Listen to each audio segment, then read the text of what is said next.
يمكن أنا آخر واحدة هاتكلم عن الموضوع ده، بس أنا حقيقي والله العظيم مصدومة جدًا، جدًا، جدًا. أبسط حاجة البنات بتعملها هي تنضيف البشرة، واحدة ييجي لها AIDS من تنضيف البشرة، أنتم متخيلين؟ AIDS!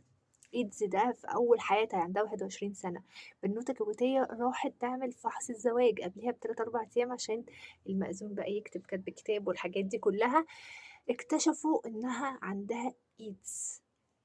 فقاعدين يسألوها الإيدز ده جالِك منين؟ مش عارفين لإنها طبعًا هي بنوتة، فإزاي جالها إيدز؟ جالها عن طريق صالون التجميل. فأنا مستغربة جدًا بصراحة وقلقانة، يعني البنوتة رايحة تعمل تنضيف بشرة وبلازما والحاجات دي كلها ييجي لها إيدز! يعني للدرجة دي ما فيش ثقة، والكويت بلد مش صغيرة، الكويت يعني كل حاجة عندهم ليها حساب، الصغيرة قبل الكبيرة، فتخيلوا حاجة زي دي جات لها إزاي؟ إيه السبب؟ يعني نفسي حد يشرح لي أكتر عن الموضوع ده ويقول لي لإن أنا بجد مش قادرة أفهمه.